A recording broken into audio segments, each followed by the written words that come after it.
Welcome back to the second half of the Weekend Report. It's Sheila Zielinski here with Joe Hagman. Folks, you don't know what an honor it is for me to introduce to you one of the people who really shaped what I'm doing today.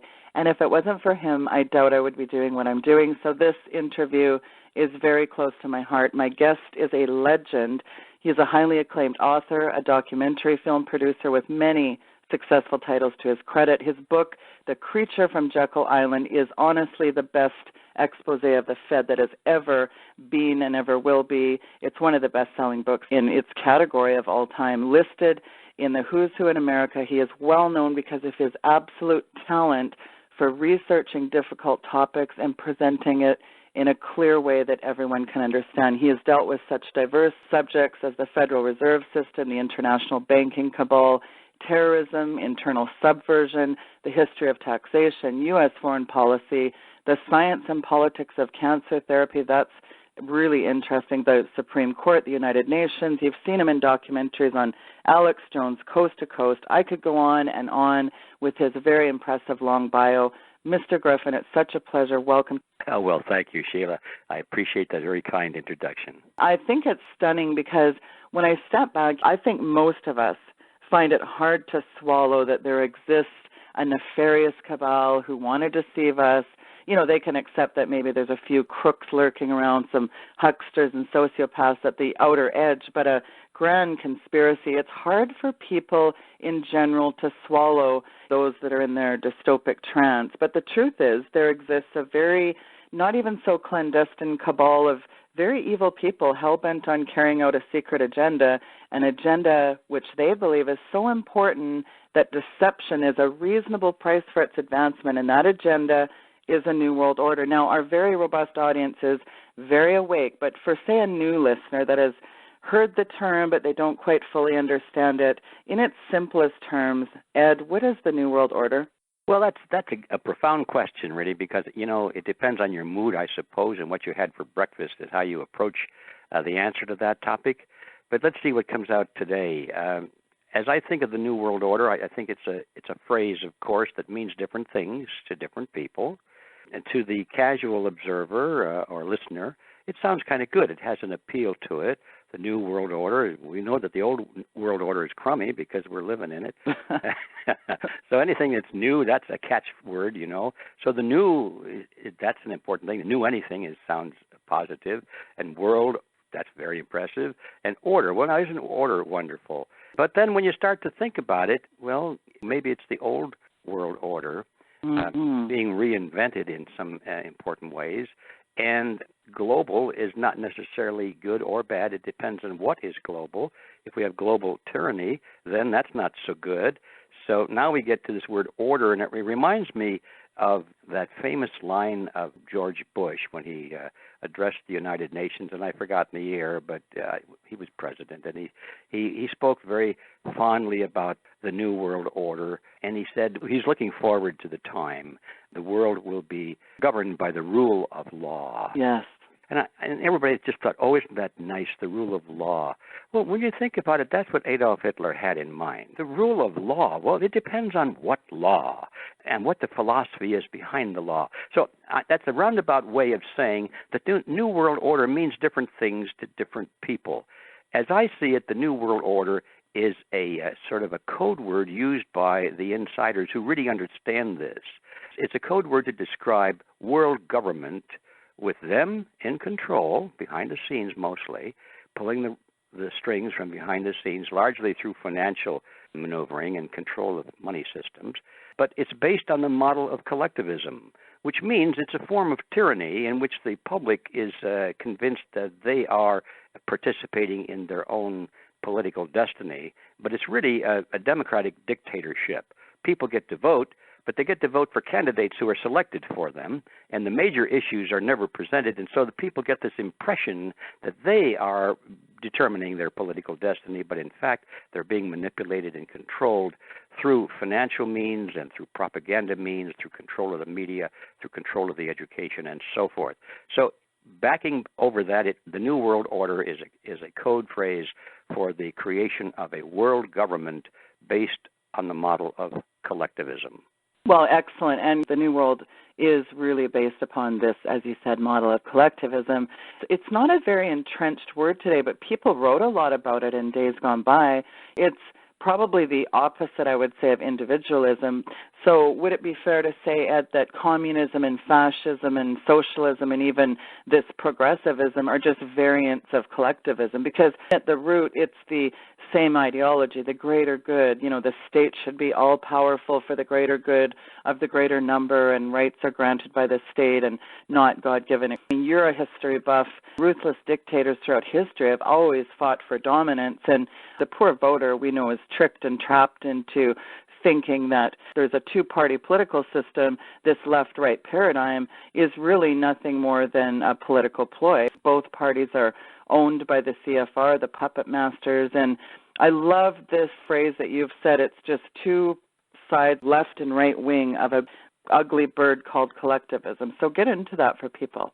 Well, you somehow hacked my emails because that's what I talk about all the time, and you said it so well, Sheila. Yeah, you covered the general category. Again, we're back to this idea of words meaning different things to different people. It's a word game, really, or a word war probably would be a better way of saying it. Yeah, all of these philosophies, socialism, communism, Nazism, fascism, they're all basically the same. You peel off the label and look underneath at the philosophy, throw away the flags and see what these people really believe, and you find they believe basically the same thing. And you mentioned some of the key points a moment ago. One is that the group is more important than the individual. That's fundamental to all of it. And rights come from the state. That's fundamental too. But they're all fundamental issues. But when you look at those issues, the basic points of the principles in which these philosophies are founded, you find that they're all exactly the same. And you find that what we are building here in America, and started to build it, well, really under full speed back in the Wilson administration when we were mobilizing to fight against totalitarianism abroad. You know, we were fighting against those terrible Germans and the rise of fascism in World War II later on under Wilson. And in order to do that, we started to adopt the same philosophies of our enemies in order to be able to fight them better. That was sort of the argument that a lot of people used. Right. So we fought totalitarianism by adopting a totalitarianism, and in particular, we fought collectivism by becoming collectivist ourselves, so that today, any person reading history with half an open eye would be shocked to realize that we now are endorsing the same philosophies that we condemned our enemies for in two previous wars. Yeah, and it's interesting because one of the big slogans of Hitler was hope and change. Isn't that interesting? Yeah, it's all the same. And it's slogans because they accomplish this primarily with slogans. Absolutely. Well, you know, it's funny because the Glenn Becks and the Rush Limbaughs, they're always hammering away against the bad Democrats. And I think the interesting thing, and I guess why I have such an issue with them and what bugs me is it's what they don't say. It has nothing to do with voting for one party or the other. Why don't people get that it's a game, it's an illusion? They think someone's winning, but really this boxing match is really rigged, isn't it? Yes, yeah, it is a game. It's a deadly game, and I guess in any game there are experts and a lot of players who don't know how to play very well, and the experts are the champions. And normally that's okay if you're watching a football game or a chess match or a tennis game or something. You think, oh, well, that guy won the cup. Good for him. I wish I could play like that. But in the game of politics and world power, we are the prize. And we can't just stand by and say, well, gee, I wish I could be clever like that. I wish I could lie to the public like that and get their votes by promising everything they want so I could be president or congressman or senator or chancellor or whatever it is. People can say, well, that's clever. I know he's lying, but everybody accepts that because that's how the game is played. Politicians have to lie or they won't get elected, you know, and we kind of accept that. It's an amazing phenomenon. I have friends and they say, oh, yeah, well, we know politicians always lie. And I said, well, then why do you vote for them? Well, they always lie. They have to, you know, they won't get elected. And so, you know, we kind of bring this on ourselves. But the main point is that we don't know how to play the game. We are the prize, and we better do something about it. We better learn how to play the game and maybe change the rules so that lying is not accepted by the general public And so the collectivism is not endorsed by the general public as the philosophy to guide their leadership. And so that leads back to the final question in any discussion like this, which is, well, what are we going to do about changing the status quo? And those are two things I just mentioned that we have to change. So, well, and sadly, people gladly give up their liberty and comforts against a dreaded threat, and it's always the classical Hegelian dialect, war is one way, there has to be this dreaded enemy, and it's really amazing to me. I mean, Machiavelli wrote about it, and it's being used in America today, and we need to stop listening to this rhetoric and look around at what they're doing. You just said about politicians lying.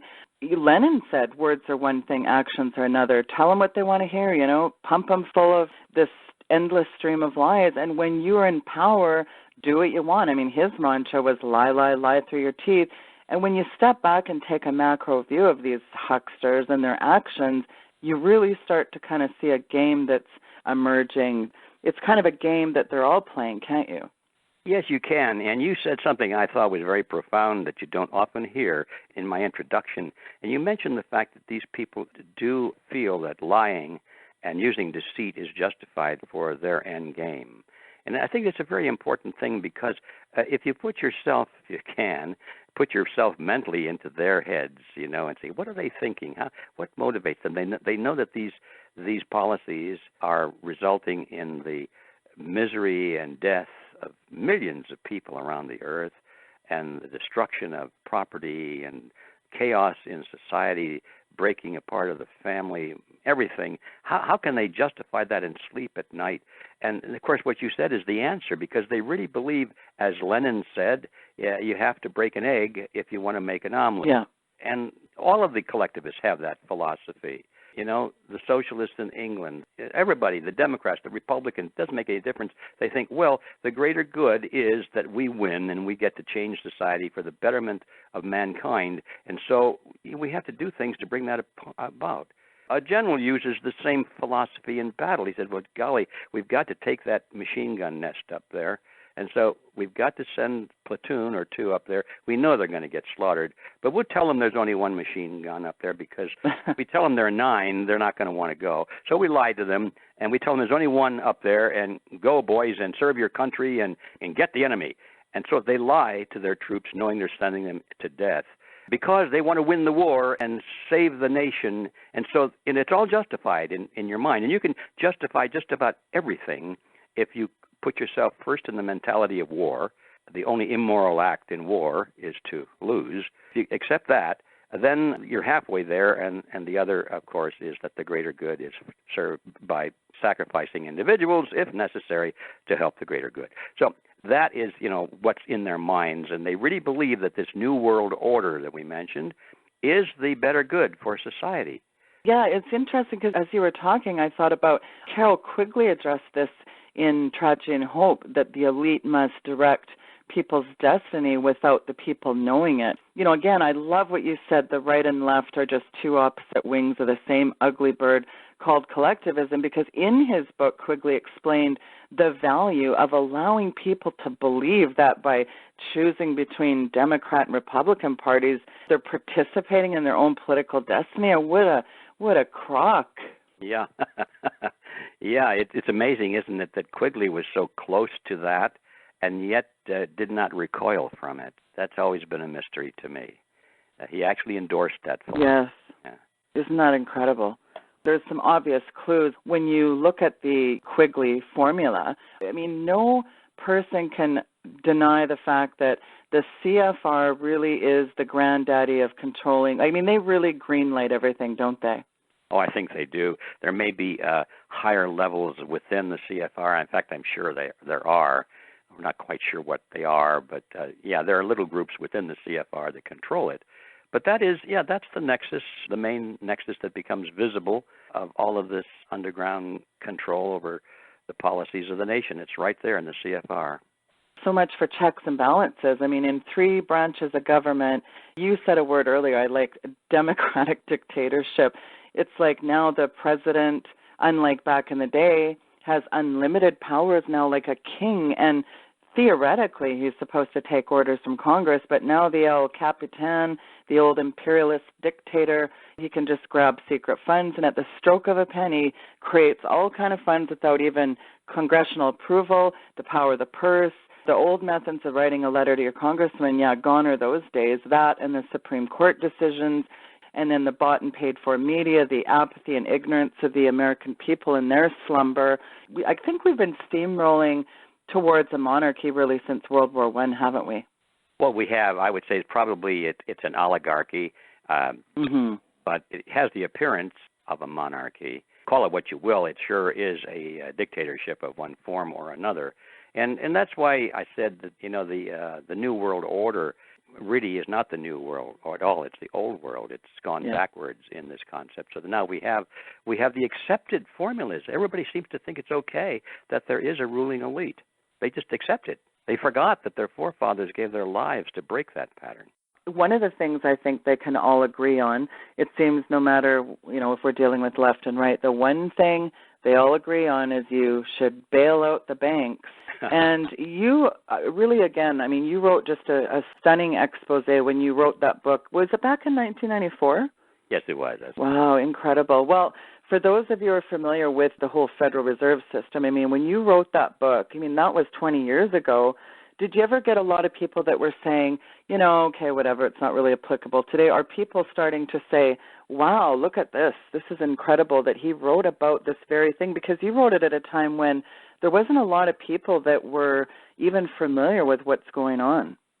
Well, that's true. It's an interesting episode to look back upon in my mind's eye. I took quite a while to create that book. It was, as you know, it's a huge, monstrous doorstop. And as it was, I had to cut it off at what I thought was about the midpoint of the story. But when I realized how huge the thing was becoming, I said, well, all right, this is it. It's enough words. If the reader doesn't get it by now, another 600 pages isn't going to help very much. So I had to stop it. But the reason I mention that is because in that 7-year process in which that thing was creating itself, sort of coming to form, I had 2 dark nights in which I abandoned the project. Wow. Night of darkness sort of analogy there, where I just gave it up. Said, this is too big a project for me. I can't do this. It's too complex. Nobody is interested. They're not going to buy the book. I'm wasting my time. I've got to get back and take care of finances, and you can't just waste your life. A farmer can spend a season or 2 planting farms, but if he has drought 2 years in a row, and no crops come up, he's sort of out of business. Well, writers are sort of in the same way. You can spend a year or 2 writing something, but you can't go 7 years without a usable crop. And folks, for those who don't know, you got to get a copy of this, and it's linked there on the website, The Creature from Jekyll Island. It's honestly the best, hands-down expose of the Fed that has really become one of the best-selling books in its category of all time. The book uncovers the most blatant scam of history, and putting it quite simply, it may be the most important book on world affairs that people will ever read. I love what Willie Nelson said when he was interviewed about your book. He said, it's the story of the world banking system, and it's scary. Enough said. You wrote it 20 years ago. It's 5th edition. I think it's 38th printing? Oh, yeah. Wow. And it's amazing because, again, you're exposing this really diabolical banking cartel, doing it at a time when a lot of people were not awake, as they are now. When you dive down a rabbit hole like this, it must be very overwhelming. Well, it was. That's why I say I came to that stopping point twice, but then there was something inside me that said, hey, you've got to finish this. Even if you only sell 3 copies to your own family, you've got to finish this thing. So I did, and the reason I mentioned that little piece of my memory is that when I finished it and we ordered the printing from the printer and it was delivered, I remember saying, oh my gosh, what have I done? I've got a garage full of books and I'll never sell this. And so the point was that in the beginning there was not an awful lot of interest in it. There was a little splash, and then I started on the lecture tour, and everywhere I went, we were pretty well attended, and people bought the book. And then the first thing you know, the most amazing thing happened. Word of mouth began to kick in, and people were saying, oh, you got to get this book to their friends, And that's how it's always been. We've never advertised this book, ever. Wow. Yet it's taken off like a rocket, and it's all because people recommend it to their friends. I'm just so impressed with some of your writings. And you're right. I mean, it really is time to end the Fed, as Ron Paul also wrote. It is time to abolish it. And, you know, the problem with money created out of nothing is not who does it, but that it's done it all. And the solution to fiat money is not more fiat money. And I was pretty stunned when The Secrets of the Temple, William Grader's book there, it had a major problem, didn't it? The solution was just ignore it, you know, shrug it off. Yeah. That's his big call to action. Are you kidding me? Yeah, you're so right. For our listeners, it's maybe worth telling in a little detail. I was about 3/4 of the way through this project in getting it written when William Grider's book came out, Secrets of the Temple, published by Macmillan, I believe it was, big major publishing house. So I rushed down to buy this book to say, well, this is competition to mine, right? And he beat me out, darn it. So I would see what he said. I was hoping it would be a bad book. Well, it wasn't a bad book. It was very well done. The history was excellent. There were some things in there that I had missed, even a couple of points. And I thought, well, this guy did an amazing job. And I was really lower than you know what in the ocean, and until I got to the end. I thought, well, nobody's going to need my book anymore. It's already been done. And I couldn't imagine as I read along, how come Macmillan, which is really part of the establishment, this big company, how would they allow a book like this out? And then I found out in the concluding chapter, because when it came to the point where every author has to deal with the question of what are we going to do about it, his answer to that question was, well, nothing. His answer was, well, we've learned our lessons. We've learned it. We've made some mistakes, and now we know what not to do. We, whoever this magic we was, and all we need now are wiser men to rule or run the Federal Reserve. We don't need to change it. Just put smarter men in there. In other words, don't do anything. Just trust us, experts. We've looked at this. We admit our mistakes.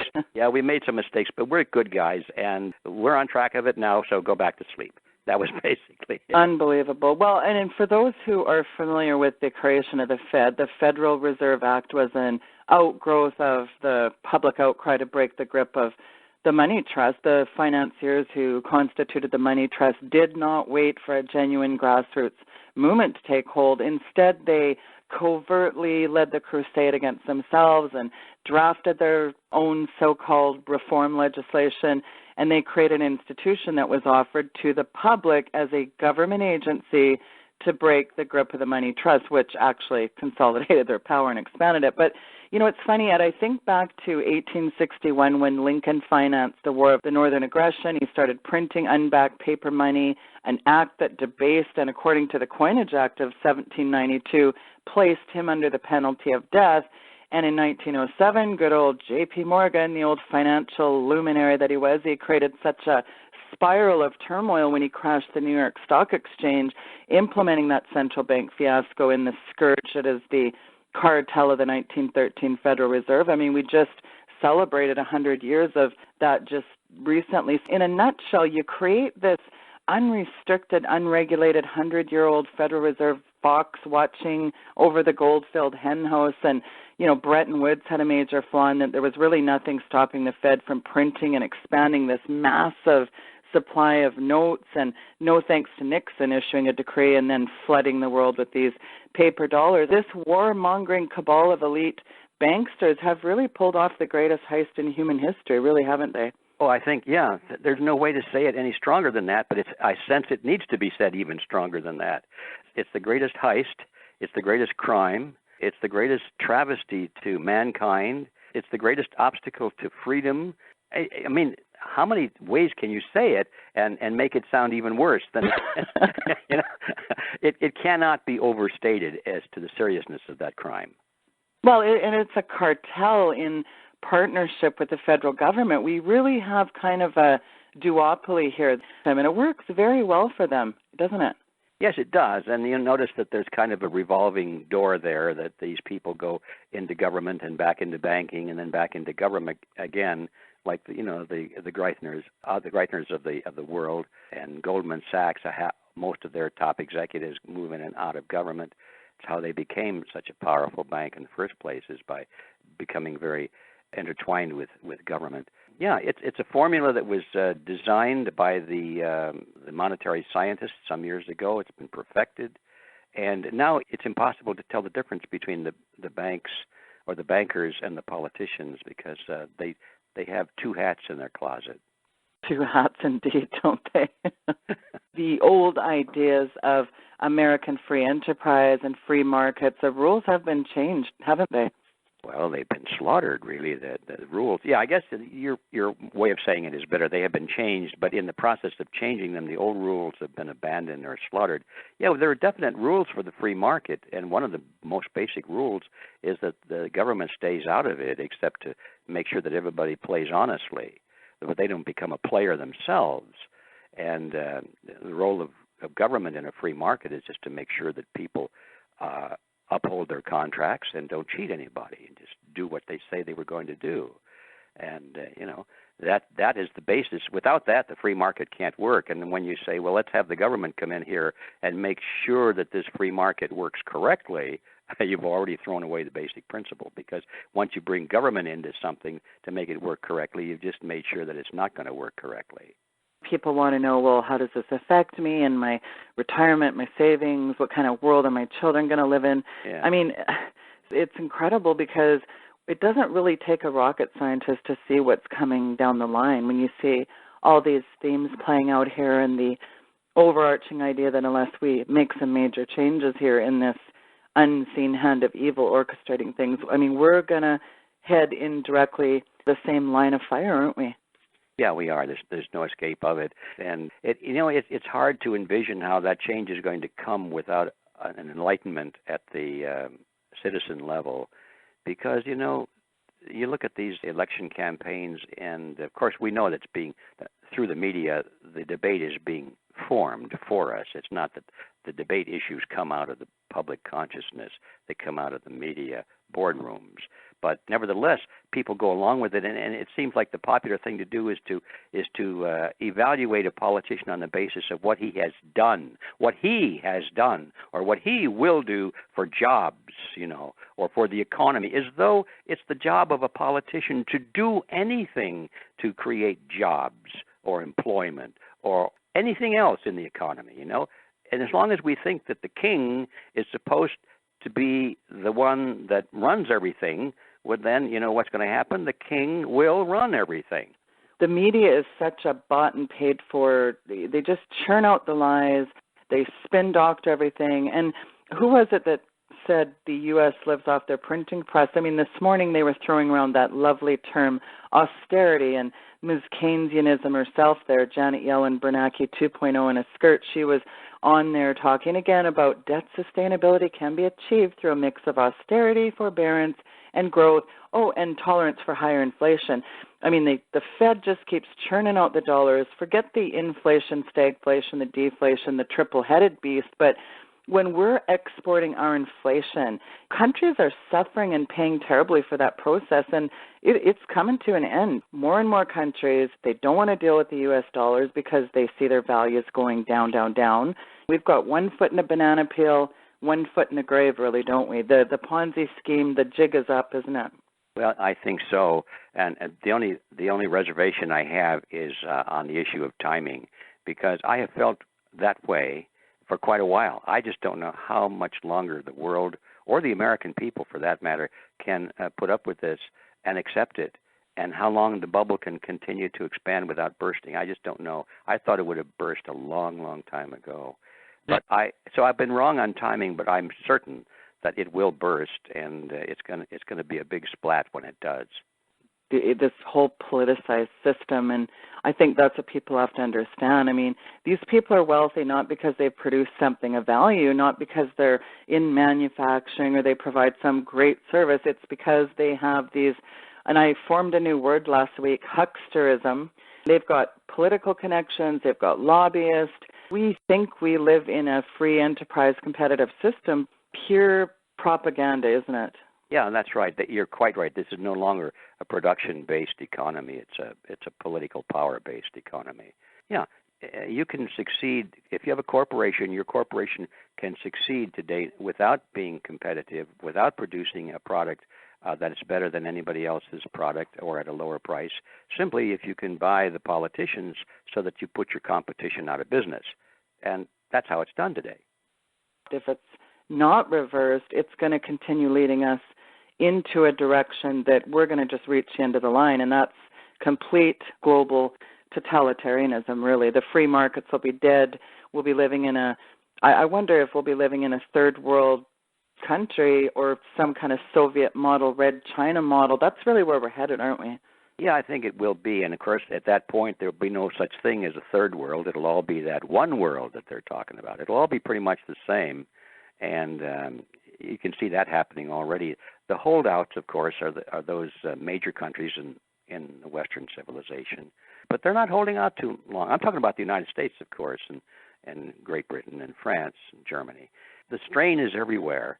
And any nation that has any resources left, these people within their own governments and at the United Nations are doing everything they can to siphon off those resources and redistribute them to the rest of the world, not necessarily to bring up the quality of life in the rest of the world, because they know you can't do that by giving money to them, but primarily to bring down the quality of life of the more advanced parts of the world.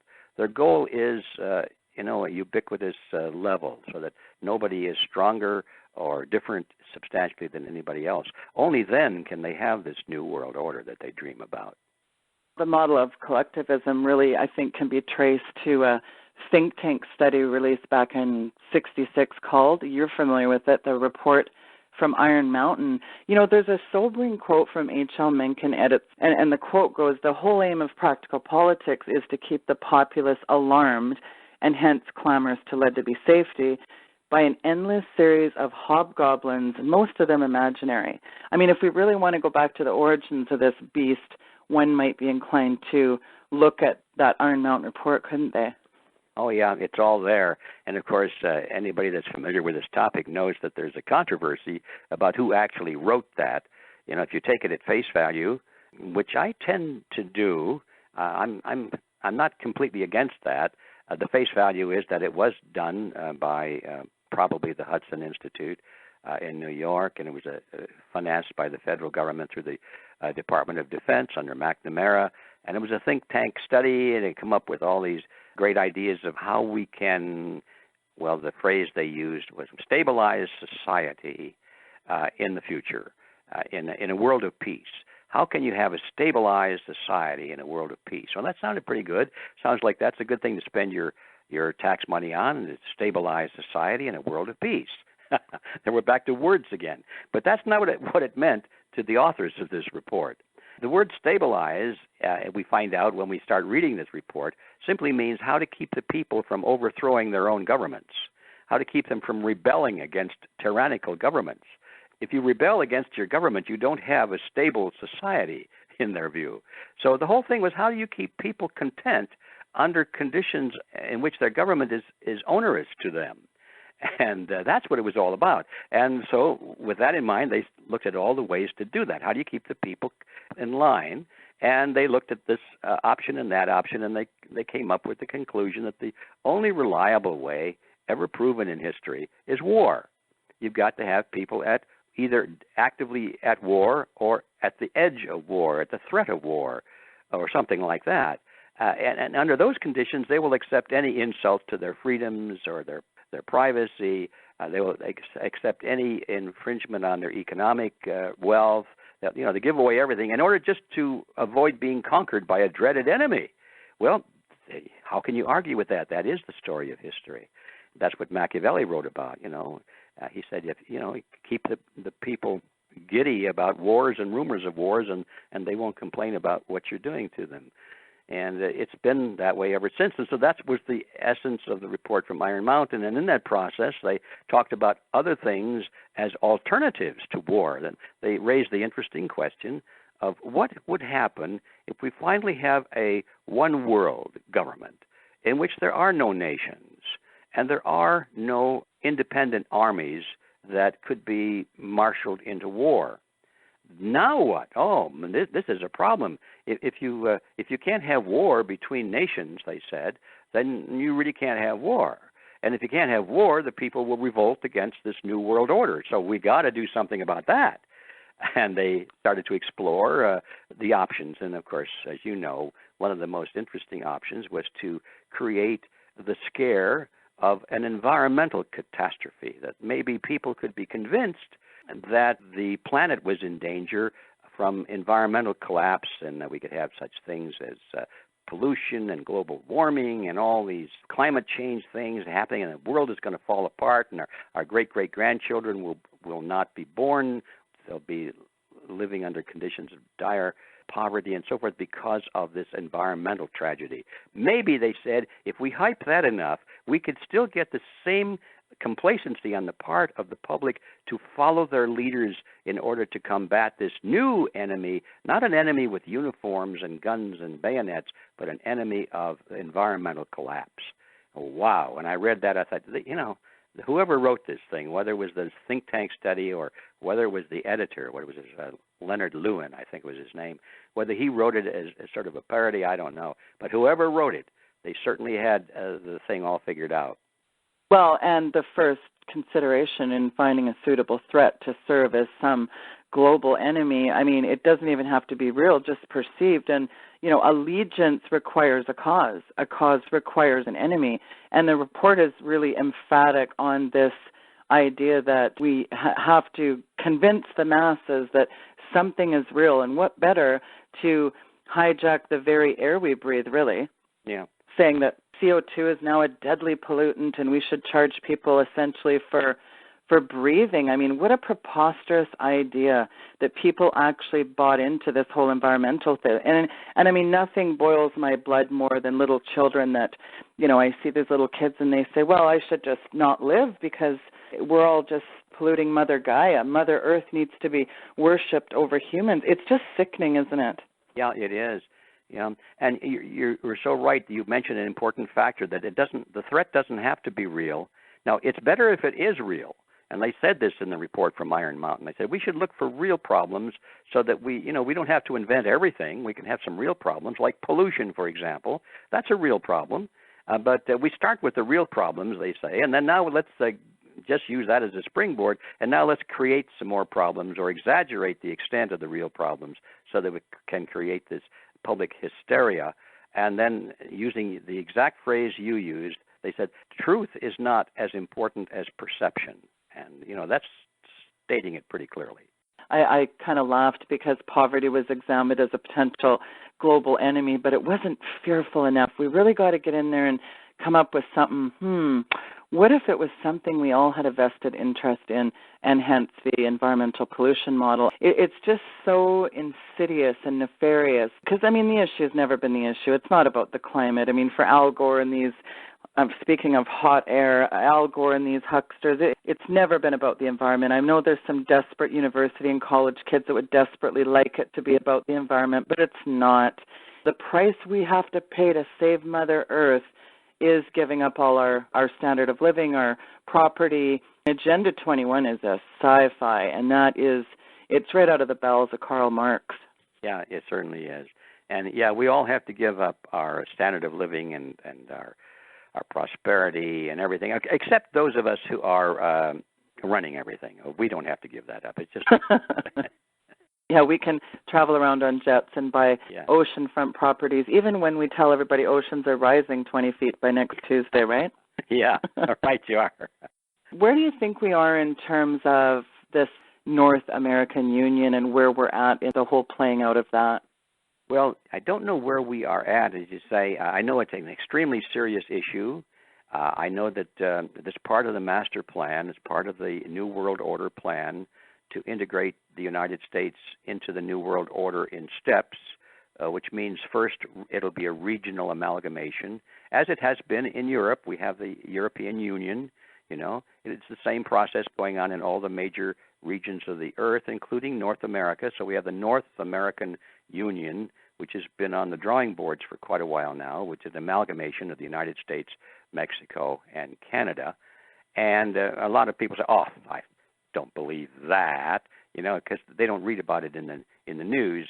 But we know that all of the major agencies of the federal government and most of the state governments, even down to the county governments in the United States, are busily at work as we speak, harmonizing is the word they like to use, harmonizing their laws and regulations to fit with the similar laws and regulations in the other two countries to be part of the North American Union.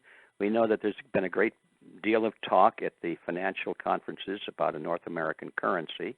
The AMERO is the tentative name they've selected for it, a common currency similar to the euro. And so we know that all of this is very real and very much, it's very high on the agenda of the New World Order people. But now when it comes to the question of what is the status, I don't really know. I know that they're working on it. I know that there's not much news about it, if any, in the mainstream media, and not even an awful lot in the alternative media. So it's kind of behind the scenes. But I know how these people think and how they work. And I know that it's high on their agenda, and I know they have not abandoned the project. So I just feel it in my bones, Sheila, that it's got to be moving along. Yeah. And it's like underground, it's like a fire underground. We don't know where it is, but when it breaks to the surface, it's going to be one heck of a blaze. The media will never talk about it, you're right. And it's what North American Union, Ed? What are you talking about? Because It's funny how several years ago it was what Bilderberg Group? There's no Bilderberg Group. And now, oh yeah, there's a Bilderberg Group, all right. But it's just a think tank for the global elite. Yeah, that's it. It's infuriating to be lied to, time and time again, like we talked about with Stalin, lie. And I think, when the wheels come off this current system, Ed, will people get uncomfortable enough, say, with weaponizing food and water, or maybe that paired with the economic meltdown? Do you think people will be hungry enough literally to demand change, or could it happen before then, before Joe Sixpack goes to the store and there's no food? Is that what it'll take to make people snap out of their dystopic trance and maybe wake up to the realities that they've been ignoring all this time? Well, I don't think that will work, because if that's all there is in this scenario, then Joe Sixpack won't really know why the wheels came off. And he'll turn to the same mechanics that put on the faulty wheels and say, fix this thing.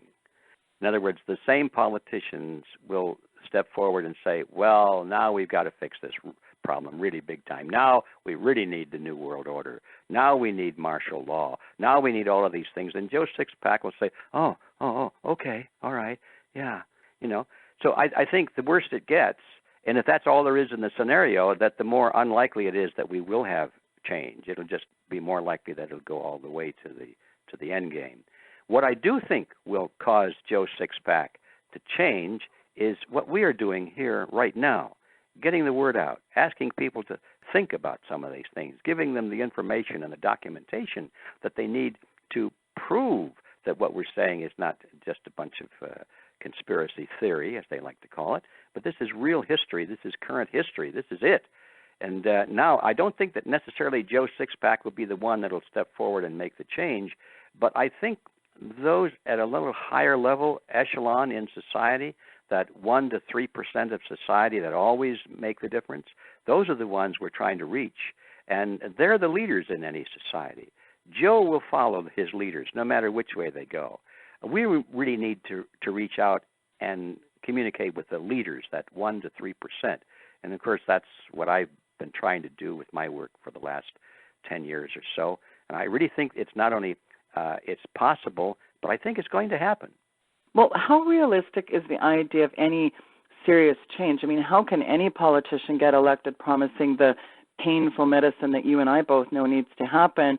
How do we fight this cabal? Are you optimistic that change could occur? Well, I am. I won't say optimistic that change can occur. I think I'm realistic that change can occur. Now, that's a different thing than saying that I'm optimistic because change will occur. It depends on what happens. And that's why we're working so hard, is to put in place those things that must happen in order to go from can to will. I think it can happen if enough people become informed, and if enough of those people step forward and accept the responsibility of leadership. if they run for political office, if they go into the power centers of society and become influential and help to form public opinion. In other words, if they get off of their couches and away from their TV sets and out into the public arena, into organizations that have political influence. I'm talking about political parties, labor unions, even church organizations, service organizations, you name it, educational institutions. If they go into the media as best they can, if they form alternative media, all of those things must be done. And they can be done by that 1 to 3% of the people. Now, if they do that, then there's no stopping it. So that's what we must work on, I think. The American Revolution would be a shining example. I mean, there was no chance in the world that the ragtag farmers against the most powerful military machine, there was not a chance. Washington had no funding. He had so many issues. They didn't have ammo. They didn't have proper clothes. They were freezing, yet they won the war. So forget realistic. Let's think of possibilities. How could we turn this around? Because when you go back to that American Revolution, how many people fought in the American Revolution? You just said a percentage, 2, 3, not even that maybe. But I guess the good news, it doesn't really take a lot of people to change things, does it? No, that is the good news. It's the frustrating news and also the good news, because how many times do we think, oh my gosh, my neighbor doesn't get it. Everybody I talk to, they don't get it. You know what? How can we change things? Nobody's getting it.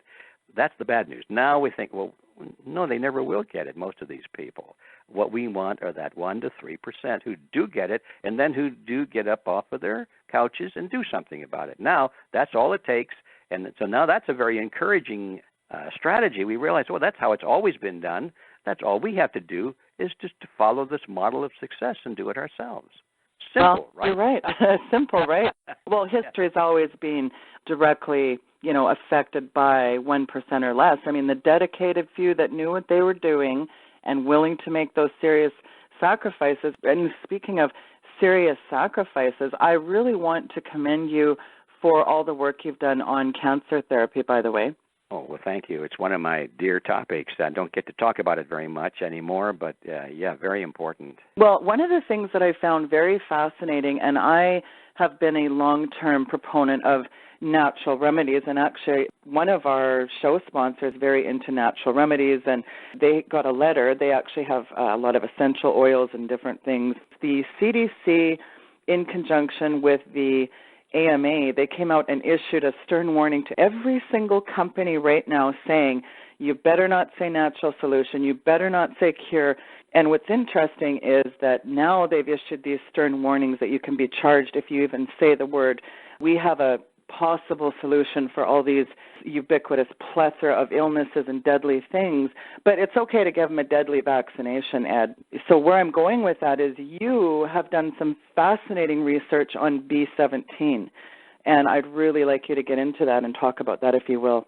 Yeah, I'd be glad to do that. And before I do that, though, I'd like to comment. You're quite right about the fact that government is being used to promote vaccines, which are, of course, the product of the pharmaceutical industry, which is perhaps the largest lobbying industry in the United States. So we can see the connection there. This is the way in which corporate success, as we mentioned earlier, corporate success is achieved today not so much by producing a better product, but by destroying your competition. So now, because of that influence of the pharmaceutical industry in our own government, the government is being used to put out of business any competitor, even if it's an individual who talks about natural cures. So that's how it works. But and I think people are beginning to see that. Nevertheless, how does that work in the field of cancer? Well, it works exactly the same way. I have discovered, to my amazement, because I had no knowledge of this before I started down this path, to my amazement, I discovered that cancer, I mean, it's not caused by something, let's put it that way. Cancer is not caused by something, it's caused by the lack of something. And that lack of something is a food factor, primarily, and it's found in nature. And you can, under most conditions, control cancer or prevent it, and in some cases even reverse it, simply by fortifying your diet with that substance that's found in nature. And I'm not saying it works in all cases. I'm saying it works in so many more cases than orthodox medicine, it makes you sick to think about it. The failure rate in orthodox medicine is horrendous, but yet that's what your doctor is required by law now to recommend in the treatment of cancer. It's very expensive. It puts billions of dollars into the coffers of the pharmaceutical industry, but your doctor is not allowed to use something that's found in nature and almost free to use. And what is that substance? Well, it has different names, but in the pharmacopoeia it's called amygdalin. It's a well-known chemical. It's found in about 1,400 edible plants. Oh, by the way, amygdalin is its chemical name, but it's called laetrile, and that became a popular way of describing it back in the 70s when it became very controversial. The creator of it calls it vitamin B17. But what it really is amygdalin, and as I said, it's found in edible plants. Most of these things we wouldn't eat, like grass. Grasses are very rich in it, and some grasses are particularly rich in it, the broadleaf grass. It's found in the seeds of a lot of fruits. That's the best place to get it for the human diet. It's found in all of the seeds of the rosacea fruit. That would be the apricot, the peach, the plum. It's found in cherry seeds. It's even in trace amounts. It's found in strawberry seeds, but not very much. But it's found in a lot of places, but in every case, it's bitter to the taste. If you've ever chewed an apple seed, and it doesn't take but about a second, and all of a sudden it's very, very bitter, and your grandmother might have told you, oh, don't eat that apple seed because it's got cyanide in it. And that's kind of the myth that goes around. You're not supposed to eat these things. Well, anyway, that's it. That's the substance. It's called amygdalin, and when it breaks down, it does have that cyanide in it. And so we got to turn to that question: why is this not dangerous? People say, well, why would you want to eat something that has cyanide in it? And the answer is that cyanide is poisonous, it's deadly, toxic in its gaseous form, in its pure form. But when it's locked in combination in a molecule with other elements, it is not necessarily toxic at all. In fact, it could even be nutritious. And the best example I can think of is vitamin B12. It's called cyanocobalamin. Oh, vitamin B12 has cyanide in it? Yes, of course. There are a lot of foods that have cyanide in it, and you'd be dead without it. So this business about don't eat cyanide or you're going to die is part of that, it's nonsense. If you didn't have cyanide in your diet, you would be dead. So the question is, well, what releases this pure cyanide? That's what we have to worry about. What would cause this molecule called amygdalin to break apart and release the cyanide? And the answer is it's an enzyme, and it's called beta-glucosidase, in case anybody cares, which very few people care. I call it the unlocking enzyme when I wrote about it, because in the presence of that enzyme, the amygdalin molecule does, in fact, unlock, and it releases the cyanide, and it releases benzaldehyde also, which is also toxic. So, whoa, we got a very bad situation here. We've got this deadly enzyme because it will release the cyanide. So the question then is, well, where do you find this enzyme and try and avoid it? The answer to that question is that this enzyme is found in cancer cells, and only in cancer cells at any appreciable degree. And when you think about that for a moment, it's a stunning fact, because it means that if you are eating foods that have this source of amygdalin in them, and not very much, just trace amounts, and that amygdalin gets into your bloodstream and it's circulating through your body, and it comes in contact with a cancer cell, the cancer cell has the enzyme that will cleave that molecule of amygdalin and release the cyanide and the benzaldehyde right there, and it will kill the cancer cell, but it will not kill the cells around it. In fact, the cells around it do not have that enzyme, and they absorb the amygdalin and think it's just nutritious. They think it's great. They love it. It's very healthy. So there you have a natural mechanism in nature. It can't be an accident. It's just part of this natural miracle of nature. It's how nature controls these errant cells. But if you don't have this substance in your diet, you're a sitting duck for the process. And basically, in a nutshell, that's greatly condensed and greatly simplified, but in a nutshell, that's what this whole story is about. Well, it's so fascinating that essentially it is harmless to everything else except the cancer cell. That B17 is literally, I guess, in a Coles Note version, is essentially, even though it has, this cyanide compound and these sugars, I mean, it's essentially harmless to the body unless you're dealing with that cancer cell. That's right. It's not only harmless, it's nutritious. And nutritious. Yeah. What do you recommend for people that want to get more information and also really support your work on cancer? Because I think this is some of the stuff that you've delved into here is absolutely incredible. And again, I'm one of these people that Codex Alimentarius boils my blood. The cabal of the CDC and the American Medical Association and the big pharma, I mean, it is a sci-fi, isn't it? It really is, yeah. Well, to get information, Sheila, the best place I'd like to recommend is to come to our website. We spent a lot of time putting that together, and we've pulled together about 100 different, what we consider to be highly reliable sources for everything we've been talking about today and much more. We have about 100 books and recordings, whether it be audio recordings or video recordings, and those are all brought together at a site called The Reality Zone. So it's pretty easy to remember. That's what we like to think that we're doing, is inviting people to enter the Reality Zone. So that's therealityzone.com, and we have sections in there. One of them is a health section, and it's in there that you'll find the material on cancer and other diseases too. Under the Freedom Issues section, you'll find everything we have found to be of value for the issues of the New World Order, the economy, world banking, and all that kind of thing. So there's plenty to read, plenty to learn. We need to be also financially supporting this, because I'm going to tell you, this is an issue really, Ed, every single one of us has been affected by cancer. Big Pharma, again, is just a sci-fi, and I think that this is one issue that I'm very passionate about, and people have got to stand up for this thing, because I'll tell you what, if we allow the CDC, the American Medical Association, the big pharma companies that are all run, of course, by these big mega elite families, if we allow them to run roughshod over us, pretty soon it will be our demise, because I really think that God put things here for a reason. I wonder if half the people that are hopped up on what they're hopped on now really need it. So write them a prescription for this. Get them on Xanax. Get them on Prozac. Get them on Zoloft. Get these kids hopped up on, oh, he's got ADHD. He's got OCD. Oh, he must have PSTD. I mean, it just goes on and on. Yeah, it makes my blood boil too.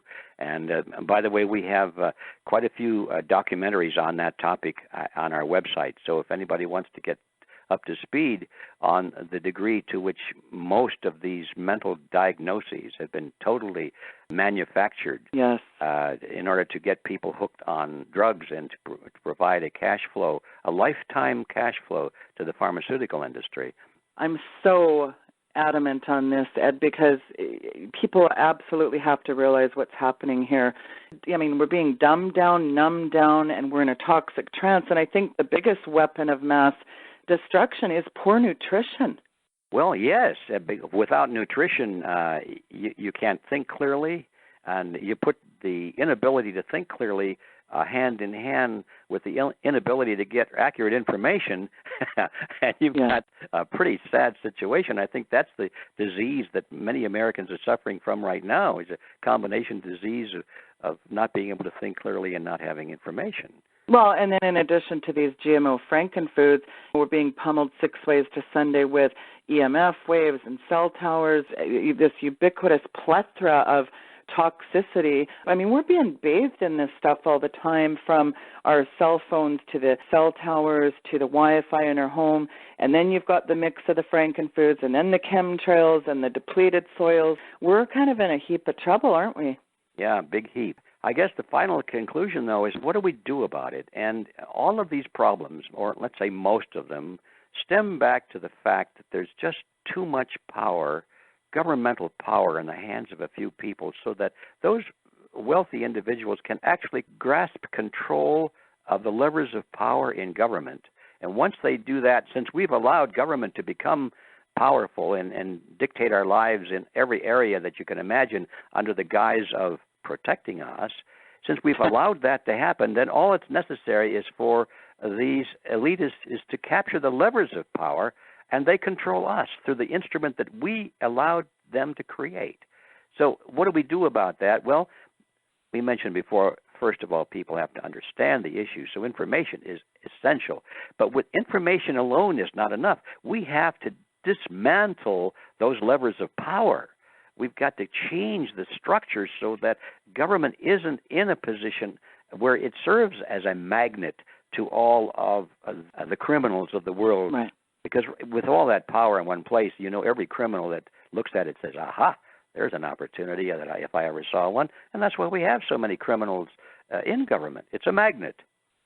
Well, and I like to think, again, you touched on it earlier, that you and I are participating in that right now. Maybe someday someone will hear our show and, that one person might just become a dynamo, carry it to others, and through their efforts, maybe even millions of people who don't know what's going on, we could really break out of the mainstream media confines and get this message out to a lot of people. And I think that's probably why they're really clamping down on the Internet right now, trying to scare us with, we've got child porn and terrorism and racism and cyberbullying, and we've got to get control over the Internet for you to protect your kids.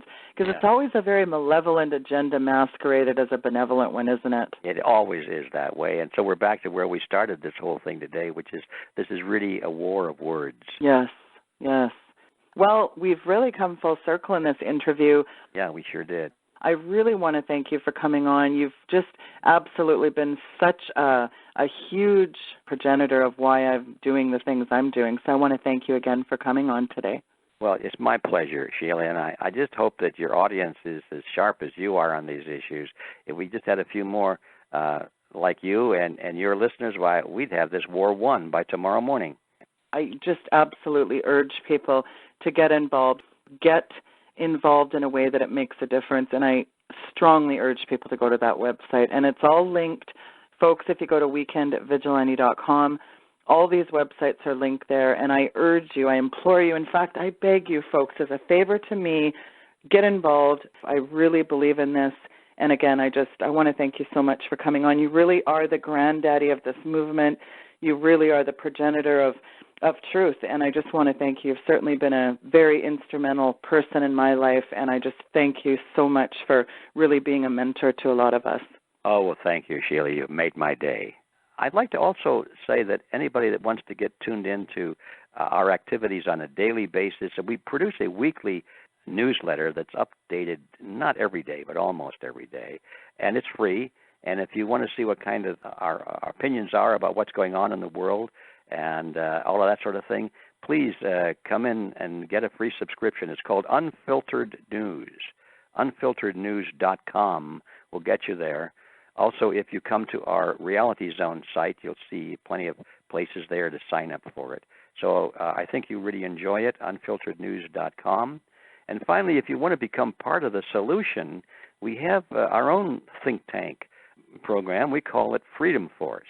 Actually, the full name is freedomforceinternational.org. And boy, if you really want to become part of the solution and not just complain about the problem, that is where you want to come and spend some time. Well, thank you so much for this today, and God bless you again. Yeah. Yes. All right, thank you. Okay, take care, Ed. All right. Bye-bye.